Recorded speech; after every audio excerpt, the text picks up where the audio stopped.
Hello everyone, आज हम करेंगे क्लास 10th की साइंस की वर्कशीट 31 जिसकी डेट है 20 सितंबर 2021। ठीक है। और आज की जो वर्कशीट है वो आपके चैप्टर नंबर 10 से है। ये चैप्टर 10 का नाम है प्रकाश, परावर्तन और अपवर्तन। ये आपका चैप्टर स्टार्ट हो चुका है। तो परावर्तन क्या होता है, अपवर्तन क्या होता है, ये हम पिछली क्लास में पढ़ चुके हैं, बट फिर भी मैं एक एक चीज़ आपको बताना चाहती हूँ। परावर्तन और अपवर्तन। ओके। तो यहाँ इस तरीके से एक पॉलिश की हुई सतह होती है पीछे से। ठीक है, ये दर्पण होता है। ठीक है, पीछे से पॉलिश सतह है ये। ठीक है, अगर इस पे कोई किरण, प्रकाश की किरण टकराती है और फिर वो वापस चली जाती है, तो आई यहाँ से इस चिन्ह से अब दिखाएंगे, गई यानी कि इस चिन्ह से दिखाएंगे। ठीक है। ठीक है, तो इस तरीके से इस किरण को हम कहेंगे परावर्तित किरण। परावर्तित किरण। तो ये चैप्टर बहुत ही इम्पोर्टेंट है। इसकी एक एक चीज़ अगर आपको आएगी तभी आप ये चैप्टर कर पाएंगे। और ये जो चली गई मुड़ के, उसे बोलते हैं अपरावर्तित किरण। ठीक है, ये परावर्तित किरण, ये अपवर्तित किरण। समझ आ गया। और बीच में इसके हम खींचें तो ये बीच वाला क्या होता है, अभिलंब होता है। ठीक है, तो इस तरीके से ये होता है। और ये वाला कोण आई होता है, ये वाला कोण आर होता है। ठीक है, तो इस तरीके से ये होता है परावर्तित किरण, अपवर्तित किरण। ठीक है, चलिए गोलीय दर्पण के आधारभूत संप्रत्यय यानी कि बेसिस कॉन्सेप्ट। तो आइए हम कांच के खोखले गोले पर विचार करें। यदि हम खोखले गोले से एक टुकड़ा काटते हैं तो हमें एक घुमावदार टुकड़ा मिलता है। हम घुमावदार टुकड़े से गोलीय दर्पण बना सकते हैं। ऐसे दर्पण जिनका परावर्तक पृष्ठ गोलाकार होता है गोलीय दर्पण कहलाते हैं। एक गोलाकार दर्पण जिसका परावर्तक सतह अंदर की ओर घुमावदार होता है, अर्धगोले की केंद्र की ओर होता है, अवतल दर्पण कहलाता है। एक गोलीय दर्पण जिसका परावर्तक पृष्ठ गहरे की ओर होता है उसे उत्तल दर्पण कहते हैं। तो इसमें क्या बताया, कुछ समझ आया? नहीं आया तो कोई बात नहीं, मैं समझाती हूँ। तो यहाँ देखिए कि यदि हम खोखले गोले का एक टुकड़ा काटते हैं तो हमें एक घुमावदार टुकड़ा मिलता है। यानी कि एक खोखले गोले का अगर हम टुकड़ा काटें तो इतना, ठीक है, ये खोखला है तो हमें इस तरीके का एक टुकड़ा मिलेगा। ठीक है, इतना ही मिलेगा ना। अब हम घुमावदार टुकड़े को गोलीय दर्पण बना सकते हैं। ऐसे दर्पण जिनका परावर्तक पृष्ठ गोलदार होता है गोलीय दर्पण कहलाते हैं।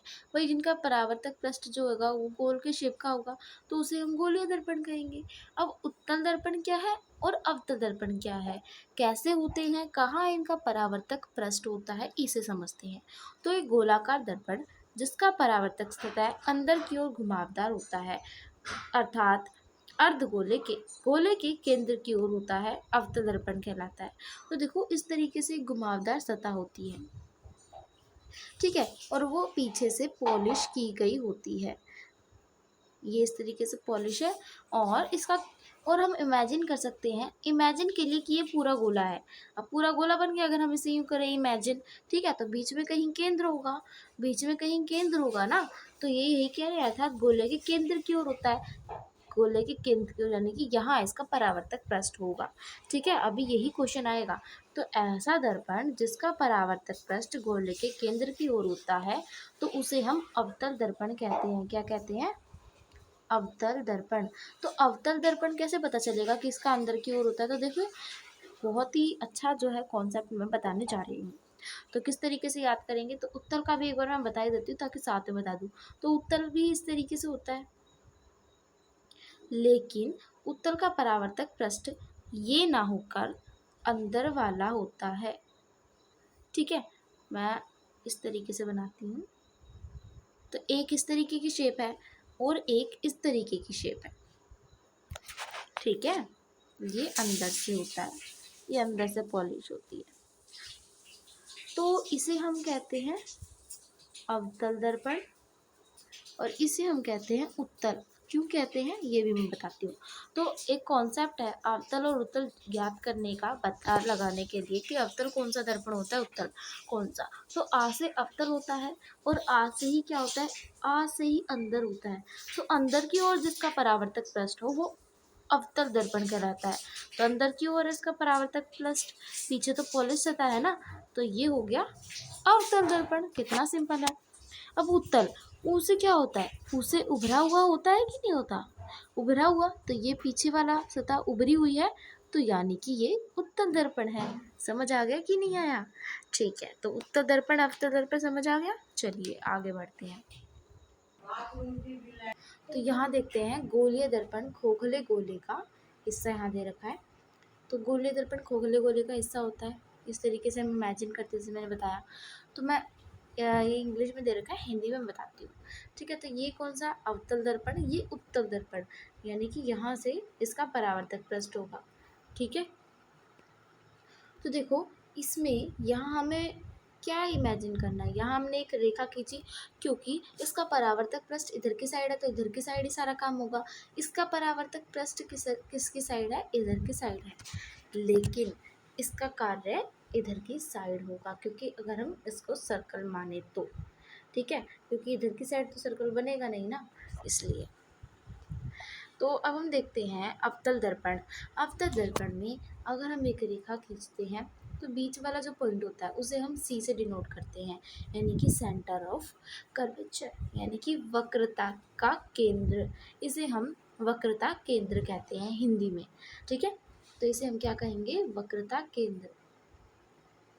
वक्रता केंद्र दोनों में सेम ही रहेगा, सी से, यानी सेंटर ऑफ कर्वेचर यानी कि वक्रता केंद्र। रेडियस ऑफ कर्वेचर यानी कि वक्रता त्रिज्या, इतनी जो होता है, इतनी तो वृत्त की त्रिज्या होती है, तो वक्रता त्रिज्या ये हो जाएगी। पी से पोल है, पोल को हिंदी में हम क्या कहते हैं, पोल को हिंदी में हम ध्रुव कहते हैं। ठीक है, तो ये पी से पोल यानी ध्रुव हो जाएगा बीच का। ये प्रिंसिपल एक्सिस हो जाएगा। ठीक है, क्योंकि जो पूरी लाइन है ये प्रिंसिपल एक्सिस है। ये पोल जब हमने डिनोट किया है, इस बिंदु को पोल कहेंगे और इसको प्रिंसिपल एक्सिस कहेंगे। ठीक है, और ये होलो स्फेयर हो जाएगा। ठीक है, खोखला गोला। तो ये सारे नाम हो गए, पता चल गए। तो इस तरीके से ही होता है। अब यहाँ देखते हैं गोलीय दर्पण से संबंधित महत्वपूर्ण शब्दावली। तो वक्रता केंद्र यानी कि सेंटर ऑफ कर्वेचर, गोलीय दर्पण का परावर्तक पृष्ठ गोले का एक भाग होता है। इस गोले का एक केंद्र होता है। इस बिंदु को गोलीय दर्पण का वक्रता केंद्र कहा जाता है और इसे सी से निरूपित करते हैं। तो सी से जिसको निरूपित करते हैं वो वक्रता केंद्र हो गया। वक्रता त्रिज्या यानी कि रेडियस ऑफ कर्वेचर, यानी कि गोले की त्रिज्या जिससे दर्पण का परावर्तक पृष्ठ बनता है, दर्पण की वक्रता त्रिज्या कहलाती है, यानी कि इतनी ये त्रिज्या हो गई। इसे अक्षर द्वारा दर्शाया जाता है, वक्रता त्रिज्या है। तो वक्रता त्रिज्या को हम आर से डिनोट करते हैं, किससे, आर से।